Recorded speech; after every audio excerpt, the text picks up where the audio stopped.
Welcome to Greater Good Radio Hawaii, where we develop tomorrow's leaders by bringing you up close and personal with today's top business people. Greater Good Radio Hawaii is dedicated to the promotion and implementation of social entrepreneurship. I'm your host, Evan Leong, and with me is my co-host, Kari Leong. Mahalo, Evan. Today's guest is Clint Arnoldus, President and CEO of Central Pacific Bank.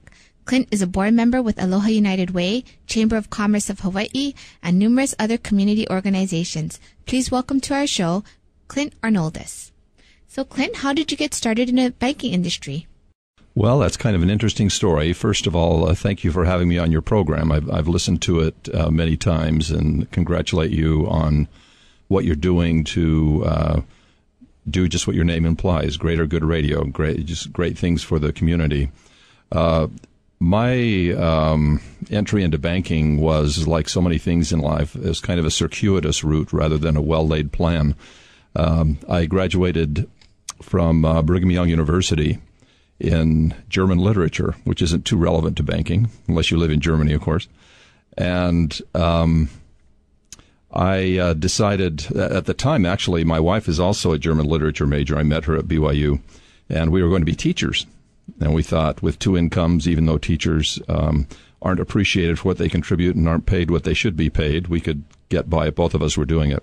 And, as we really looked at the economics of having a big family, which we always wanted, we have 6 children, we just saw that wasn't going to work. So I switched tracks when it was too late to change majors and ended up then going to business school.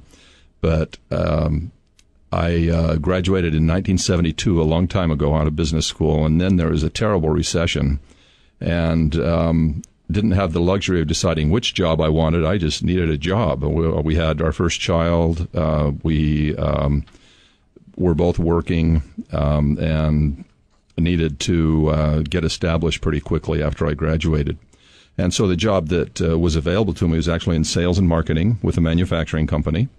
And I did fine with that company. And maybe if I can digress a teeny bit just to let you know how much the workplace has changed, is kind of an interesting story.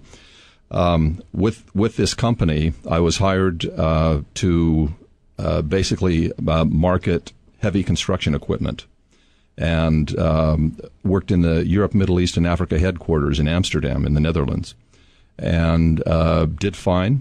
And my first annual performance came about, and during that time in the workforce, people smoked like chimneys and drank like fish, as they say. That's where the 3 martini lunch expression started, was in those days.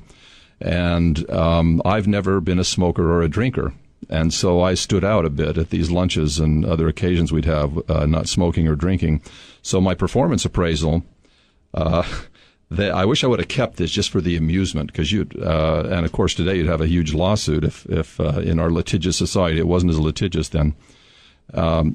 And so, they went through a normal performance appraisal process. But at the end, they said, well, Clint, we think you can have a very successful career with our company, but there's just one thing you got to change. You got to start smoking and you got to start drinking. And I mean, today I just find that unbelievable that discussion ever took place.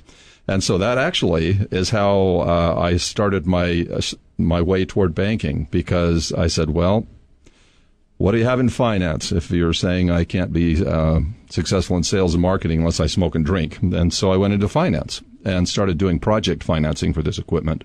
And banks were calling on me. And the other side of the desk looked pretty interesting. And I ended up joining Bank of America some 30 years ago. And that's how I started my career in banking. Did you start off at a lower type position, or you started in middle management, executive? Well, because I'd had previous experience, I came in at the assistant vice president level in banking, and they immediately, actually I was very disappointed because I was hired by Bank of America for London.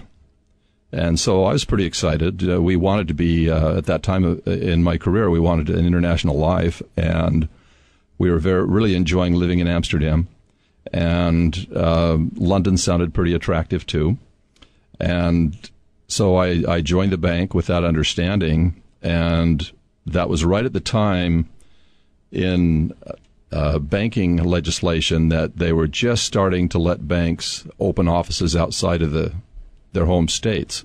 Believe it or not, you two are too young to remember these times, but there was a time when banks had to stay within the states where they were headquartered, and they couldn't go outside of it.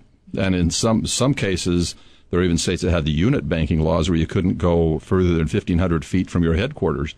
It was amazing how restrictive it was. Not at all like it is today. But anyway, that legislation started developing, and Bank of America opened an office in Chicago. Well, guess what? Chicago is the hub of the heavy equipment industry. And so they saw my background and said, hey, you know what? Let's just pull you over to Chicago. So, I was expecting London and ended up in Chicago, but loved Chicago. It was very nice. But I was able to come in at an officer level already.